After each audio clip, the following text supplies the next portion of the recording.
या दुनियेमध्ये थांबायला वेळ कोणाला. मित्रांनो, 2 दिवसापूर्वी आपले रत्नागिरी जिल्हा क्रिकेट असोसिएशनचे माजी कार्याध्यक्ष, एक उत्तम क्रिकेटियर, एक उत्तम संघटक, ज्याने या रत्नागिरीचं क्रिकेट एका उंच स्तरावर नेऊन क्रिकेटच्या भरभराटीसाठी त्याने आपलं आयुष्य वेचलं. क्रिकेट रत्नागिरीला वाढीत लागावं, चांगले क्रिकेटपटू तयार व्हावेत, छोट्या मुलांना चांगलं व्यासपीठ मिळावं, अशा उद्देशाने त्याची वाटचाल चालू होती.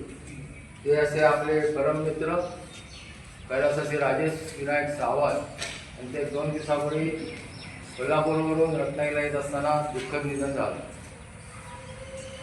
राजेश सावंतचं जे अचानक निघून जाणं आपल्यातून हे सर्वांना वेदनाकारक आहे. त्याच्यामुळे वेदना अशा होतात की हे व्यक्तिमत्व आता आपल्यात नसणार आहे आणि आपली पुढची वाटचाल थोडीशी अंधारात असणार आहे की काय, असा एक मोठा प्रश्न मनाला भेडसावत असतो. त्यातून हे सर्व मित्रमंडळी म्हणाले की आपण एक त्याच्यासाठी श्रद्धांजलीचा कार्यक्रम आयोजित करावा. संग्राम क्रिकेट क्लब, इतर क्रिकेटचे गुड मॉर्निंग आहे, एस टी क्रिकेट क्लब आहे, राज क्रिकेट क्लब आहे, सदानंद प्रसाद क्रिकेट क्लब आहे, 11 फायटर क्रिकेट क्लब आहे, असे अनेक क्रिकेट क्लबशी त्याचं जे नातं जोडलेलं होतं, त्या सर्वांनी या श्रद्धांजली कार्यक्रमाला यावं म्हणून आवाहन केलं होतं. त्यानुसार आपण सर्वांनी जमला. राजेश सावंत हे असं व्यक्तिमत्व होतं की डेफिनेटली रत्नागिरीतून यापूर्वी चांगलेच क्रिकेटपटू झाले. त्याच्या कॉलेज जीवनामध्ये तो चांगला उत्तम क्रिकेटर होता. रत्नागिरी जिल्हा संघाचा तो बरेच वर्षे कर्णधार होता. रत्नागिरीमध्ये ज्या रणजी ट्रॉफी झाल्या त्याच्यामध्ये त्याचं महत्त्व कमी मानता येणार नाही, कारण त्याचं जे आयोजन असायचं, त्याचं जी दूरदृष्टी होती ती निश्चितच चांगली होती. त्याच्या आकस्मिक जाण्याने फार दुःख होतं आपल्या सर्वांना. कारण असं आहे की काही माणसं असे कामं करून जातात की ती कायमस्वरूपी लक्षात राहतात, स्मरणात राहतात. राजेश सावंत नेहमी आपल्या मित्रमंडळींना सांगायचा गेट टुगेदरमध्ये, किती जगलास त्याच्यापेक्षा कसा जगलास हे महत्त्वाचं.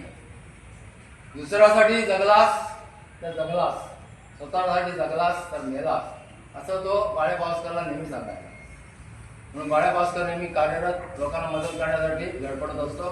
कसाही असायला का बाळ्या पावसकर, शेवटपर्यंत बाळ्या पावसकरांनी त्याला साथ दिली. हे असं अजातशत्रू व्यक्तिमत्व आपल्यातून निघून गेलेलं आहे. जो आवडतो सर्वांना, तो जे आवडेल देवाला असं समजून सर्वांनी त्याला श्रद्धांजली व्हायची आहे. त्या अगोदर मी गावकरकर सरांना 2 मिनिटं मनोगत व्यक्त करायची विनंती करतो.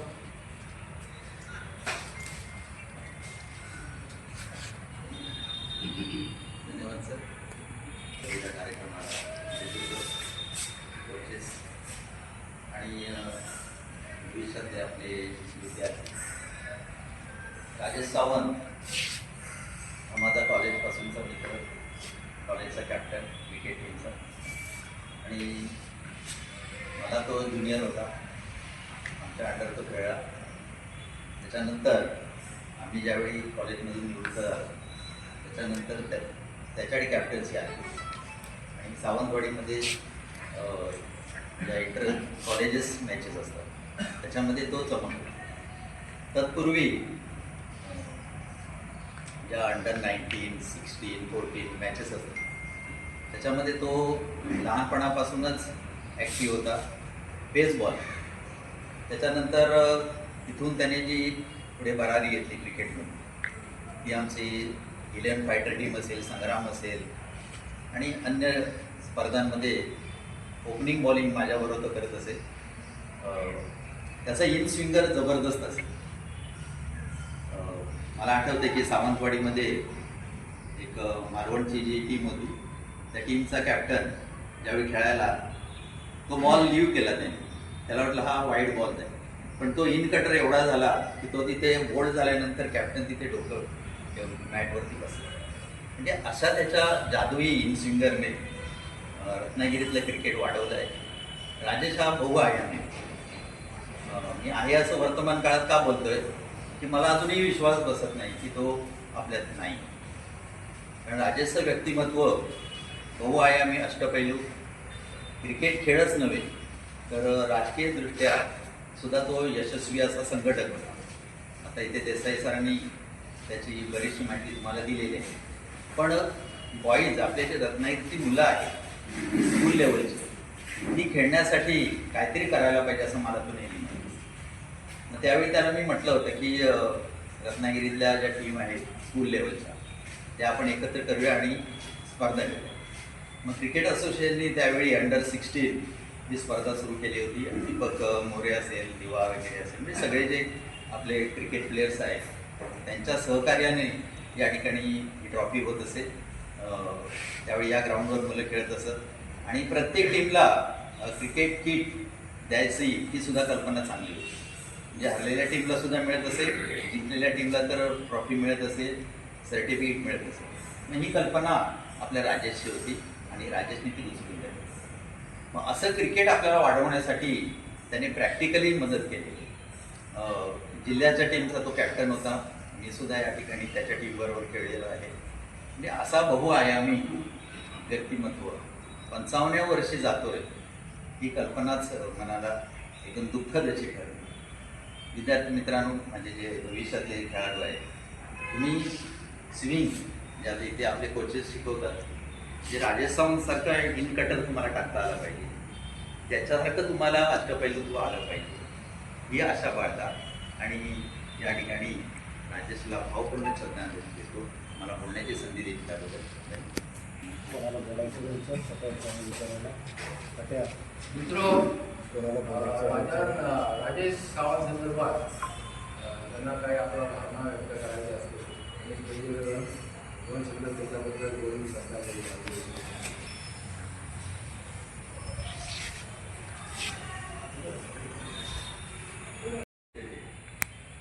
बातमी जेव्हा मी ऐकली मला सुद्धा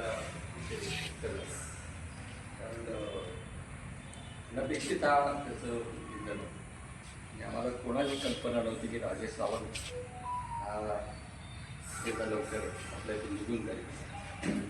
राजेशनी त्याच्या कारकिर्दीत क्रिकेटसाठी खूप काम केलेलं आहे. रत्नागिरीला गेल्यानंतर कार्याध्यक्ष म्हणून त्यांनी खूप कामगिरी केलेली आहे. तसंच रत्नागिरी नगरपालिकेत उपनगराध्यक्ष म्हणून त्यांनी कामगिरी केली, लोकांचे प्रश्न सोडवलेले. आणि त्याचा एक चांगला स्वभाव म्हणजे तो प्रामाणिक, विश्वास ठेवण्यासारखा, विश्वास सहकारी आमचा आणि एक प्रामाणिक माझा मित्र याला याचं फार आम्हाला सर्वांना दुःख होतं. आपण राजेश सावंतची आठवण ठेवण्यासाठी मी जिल्हा क्रिकेट असोसिएशनला आणि आपल्या माध्यमातून या संस्थेमध्ये विनंती करतो की आपण राजेश सावंतचं नाव ठेवण्यासाठी आपण टुर्नामेंट करू, स्पर्धा करू, पण हे तेवढ्या पुरताचं तात्पुरतं असं. माझी त्यांना विनंती आहे की रत्नागिरी जिल्हा क्रिकेट बोर्डचा कार्याध्यक्ष म्हणून राजेश सावंतनी बरंच चांगलं काम केलेलं आहे, क्रिकेटसाठी योगदान दिलेलं आहे. तर या आपल्या होणाऱ्या स्टेडियममध्ये त्या गॅलरीचा काही थोडा भाग म्हणा किंवा आपल्या ज्या प्लेयरच्या रूम्स असतात आपल्या प्लेयर्सची, तर त्याला राजेश सावंतचं नाव द्यावं अशी मी या माध्यमातून जिल्हा क्रिकेट असोसिएशनला मी आपल्या आयोजकांना विनंती करतो. राजेश सावंतचं नाव त्याच्यामुळे राहणार आहे. टुर्नामेंट होतील जातील, पण ते नाव जे आहे आपण एका गॅलरीला एका भागाला दिलं तर मुंबईला वानखेड्याला काही काही भागात नावं दिलेली आहेत प्लेयर्सची, जसं त्या पद्धतीने एक नाव दिलं किंवा एका क्रिकेटच्या आपल्या प्लेयरचं रूप असतं त्या रूपला एका नाव दिलं तर ते काम नाव कायमस्वरूपी राहील एवढं बघतो. राजेश सावंतला मी श्रद्धांजली करतो. त्याच्या कुटुंबियांना माझी विनंती प्रार्थना करतो की त्यांना शक्ती द्या, की दुःखातून सावरण्यासाठी त्यांना बळ द्या. तिचं एक असं व्यक्त करतो आणि थांबतो. नुकतंच निधन झालं. उत्तम संघटक, उत्तम उपनगराध्यक्ष, उत्तम क्रिकेट खेळाडू यापेक्षा तो मनस्वी माणूस होता असं माझं वैयक्तिक मत. मी त्याला खूप जवळून ओळखतो. 85-86 साली गुड मॉर्निंग क्रिकेट क्लबला तो थर्डमॅनला आमचा लहान खेळाडू म्हणून हेडिंग करायचा. इनस्विंग आउटस्विंग दोन्ही टाकण्याची जी कला त्याच्याकडे होती मी खूप जवळून बघितलेली आहे.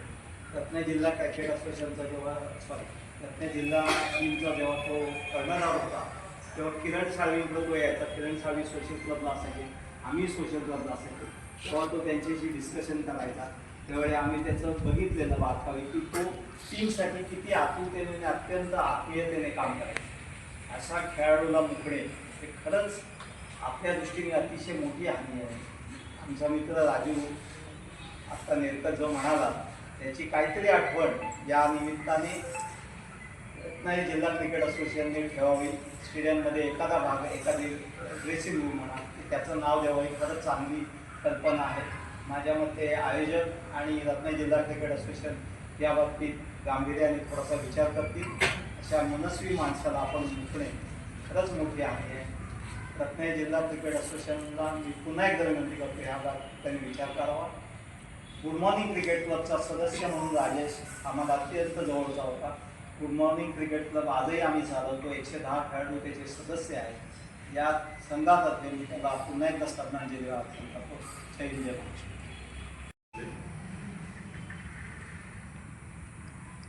आज या त्याचा हा दुर्दैवी प्रसंग आहे आपल्या सर्वांसाठी की आपला एखादा सहकारी आपल्या सिनियर त्याच्या आठवणी काढणं आणि त्याला श्रद्धांजली करणं. राजेश सावंत हे नाव मी ज्युनियर खेळाडू असल्यापासून ऐकत आलो आणि ग्राउंडवर जिथे 22 खेळाडू खेळतात तिथे राजेश सावंत हा कायम पुढे दिसत आला आहे. राजेशला सामोरं जाताना कॉलेजच्या टीममधनं FYला असताना खेळताना राजेश तेव्हा बाहेर पडला होता. त्याच्या नेतृत्वाखाली खेळता आलं नाही, पण त्याला समोर खेळताना कायम त्यांनी बऱ्याच वेळेला मॅचेस झाल्यानंतर आम्हाला चांगले संदेश दिले जे की आम्हाला इथे डिस्ट्रिक्ट लेवलला असेल किंवा क्लब लेवलला खेळताना उपयोग होतात. राजेश बरोबर एकत्र खेळण्याची संधी फार कमी मिळाली, पण राजेशच्या विरोधात इथे खेळताना त्याच्यातले गुण नक्की काय आहेत, चांगले गुण काय आहेत ते समोर बसून आम्हाला दिसले आणि जाणवले प्रत्येक वेळेला की त्याचं टीम मॅनेजमेंट कशी असते, त्याची बॉलिंग करत असेल किंवा बॅटिंग करत असेल त्यासाठी विचार करताना राजेश कुठल्या पद्धतीने ग्राउंडवर तयार असायचा हे कायम आपल्याला दिसत जातं. राजेश बरोबर क्रिकेट असोसिएशनमध्ये अनेक वर्ष काम करत असताना किंवा राजकीय क्षेत्रात सुद्धा काम करत असताना राजेशचे नेतृत्व गुण हे कायम प्रकर्षाने समोर जाणवत आले. असा हा मित्र आज आपल्यामध्ये नाही आहे. काही दिवसापूर्वी रत्नागिरीची निवडणुका असल्यानंतर सुद्धा त्याचा मला फोन आला होता. खूप मोठी गोष्ट आहे माझ्यासाठी आणि क्रीडा क्षेत्रासाठी किंवा आणखी वेगळ्या क्षेत्रात आपण जिथे काम करतो तिथं सुद्धा आपण काहीतरी एकत्र येऊन करूया अशी त्याची भावना होती. परंतु आज दुर्दैवाने त्या गोष्टी थांबल्या. राजेशची आठवण, राजेशबरोबरच्या ज्या काही क्षण आहेत ते कायम स्मरणात राहतील अशा या राजेश सावंतला मी माझ्यातर्फे आमचा राज क्रिकेट क्लब येथील खेळाडू पदाधिकारी यांच्यातर्फे श्रद्धांजली अर्पण करतो.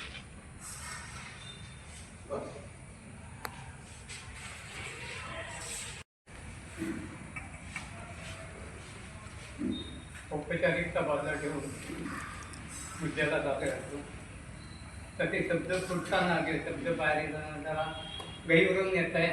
इतर वेळेला तसा सगळं होत नाही. पण अशा या श्रद्धांजली सभेला बोलणं तसं म्हणाल तर फार म्हणजे वैयक्तिक मला तरी कठीण जातं. राजेश चव्हाण आणि माझे 30 वर्षाचे संबंध क्रिकेटच्या बाबतीत पण आणि वैयक्तिक याच्यात पण संबंध आले. मी 75ला मुंबईत गेलो, त्यानंतर 95ला परत जेव्हा आलो, तिकडचं क्रिकेट बघितलं होतं, इकडचं क्रिकेट बघितलं होतं. त्यावर आमचे मिस्टर किरण साळवी, त्याला जिल्हा क्रिकेट असोसिएशनचे होते, त्यांनी मला एक सिलेक्शनला वगैरे अशी संधी दिली. सिलेक्शन काय जिल्ह्याची तेव्हा टीम असायची, तर त्या जिल्ह्याच्या टीमच्या याच्या सिलेक्शनच्या वेळेला त्याला इथपासनं राजेश चव्हाणचे संबंध आला. दुर्दैवाने त्याच्याबरोबर ते जे होते परिमल मनुष्य असेल, सागर पाटते असतील किंवा हे जे सगळे होते, योगेश सावंत असतील, छोट्या चव्हाण असतील, आणि ह्या सगळ्यांशी मी कनेक्ट झालो.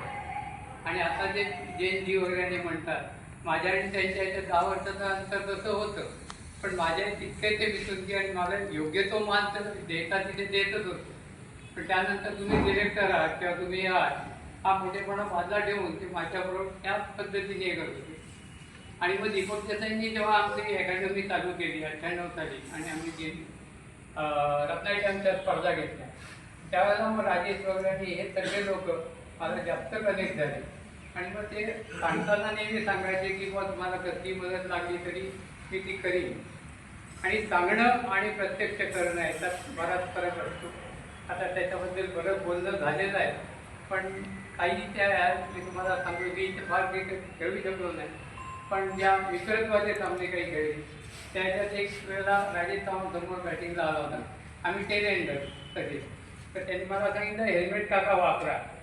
तर म्हटलं नाही, आयुष्यात कधी आम्ही हेल्मेट वापरलंच नाही, कारण त्यावेळेला आम्हाला हेल्मेट नव्हतं. फक्त तू मी काय आहे हे म्हणजे टेल एंडर आहे हे समजूनच बॉलिंग कर. त्यांनी 2 बॉल टाकले, मी प्लेट केली. 3रा बॉल आता गावकरकर जर मी जो उल्लेख केला तो इनस्विंग बॉल होता. मी पुढे जाईपर्यंत ऑप्शन माझा घेऊन गेला. तेव्हा त्यांनी मला नंतर विचारलं, काका तुमचा फॉरवर्ड डिफेन्स बराच आहे, पण तुम्हाला लक्षात कसं नाही आलं? अरे म्हटलं, मी आता इतके 20 वर्षांनी परत आता मित्रत्वाचा सामना का होईना मी खेळतोय. आणि त्यानंतर आमचे संबंध सगळ्या प्रकारचे वाढत गेले. आणि मग एक वयाचं अंतर ते मिटलं, पण तो योग्य तो मान देऊ, तो नुसतं सांगायचा नाही, मला 12 वाजता फोन करा, त्याला कधी जाईल तर राजेश अरे असं असं आहे, ठीक आहे 12 वाजता मी रात्री येतो, तुमचं काही काम असेल ते मी करतो. तर हा जो एक गुण आहे तर तो एक घेण्यासारखा होता. कधीही भेटला तरी काय चाललंय काय नाही, तुमची तब्येत कशी आहे ते जे विचारणं आपुलकी असते, तर ती आपुलकी त्याच्याकडे निश्चितच होती. आणि अशा या एका हरवुंदरी म्हणा किंवा आणि व्यक्तिगत कसं असतं, प्रत्येकाचा तो आहे आणि तो नाही, त्याच्यातला जो फरक आहे आता तो आता नाही आहे आपल्यात. पण नेहमी आपण बरेच महिन्यात भेटत नाही किंवा बरेच वर्षात भेटत नाही, पण एक नक्की असतं की तो जेव्हा जिवंत होता तेव्हा तो कुठेही असेल, मी हात मागे तरी तो येणार आहे. आज दुर्दैवाने ते होणार नाही आहे. तर माझ्या वैयक्तिक याच्यात मी श्रद्धांजली वाहतोच आहे आणि आपल्यातर्फे पण. महेंद्र सुरू उमदं व्यक्तिमत्व, विश्वास पण कोणी ठेवू शकत नाही. कारण 15 दिवसापूर्वी मी त्यांच्या घरी गेलो होतो. बराच 15-20 मिनिटं आमच्या गप्पा झाल्या. मला सवय आहे की साहेब राजेशने ह्या शब्दात सांगितलं, साहेब तुम्ही हवाई दलातले निवृत्त अधिकारी, तुम्ही माझ्यापेक्षा मोठे आहात, तुम्ही फक्त आणि फक्त मला राजेश म्हणायचं. ही माझ्यासाठी साधी, खूप साधी पद्धत. बोलता बोलता खूप जणांना, खूप क्रिकेटर्सना 6 लागलेली 6 पडलेली आवडत नाही, पण हा माझा मित्र अगदी अभिमानाने सांगायचा, रवी शास्त्रीने मारलेली 6, मला रवी शास्त्रीने 6 मारले.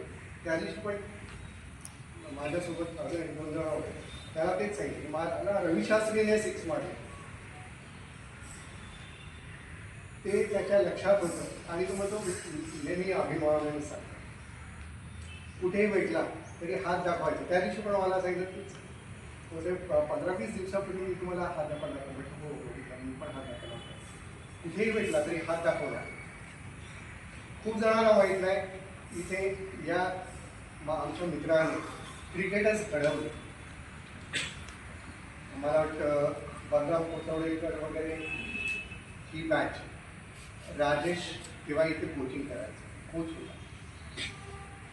मला छोटू चव्हाण म्हणाला की नाही नाही आता मी सगळं बंद केलं, कारण मी यायचो वर्षातला 2 महिने, बाकी मी ड्युटीवर असायचो. महाराष्ट्रात पण यायचो नाही, पण जेव्हा यायचो सगळे क्रिकेटर्स भेटायचे. वॉल्टर फर्नांडिस मी आलो तर मुद्दाम 1-2 मॅचेस अरेंज करायचा. हा माणूस इथे मला वाटतं 30 मुलं असायची त्यावेळेला. देसाई सर बरोबर 30 मुलं असायची. त्याने घडवलं. अचानक जेव्हा आपला उमदा मित्र, उमदा व्यक्तिमत्व गेल्यानंतर जी इथे मनात जी काय खळबळ होते ते मी त्या दिवशी अनुभवलं. अशा माझ्या मित्राला भावपूर्ण श्रद्धांजली. या उत्तम व्यक्तिमत्वाला श्रद्धांजली वाहण्यासाठी आपण इथे जमलेलो आहोत. प्रत्येकाने आपल्या भावना व्यक्त केल्या. त्याच्या व्यक्तिमत्वाबद्दल सर्वांनी चांगलं व्यक्त केलं त्यांचे अनुभव. तर अशा व्यक्तिमत्वाला आपण आता 2 मिनिटं उभं राहून श्रद्धांजली वाहणार आहोत.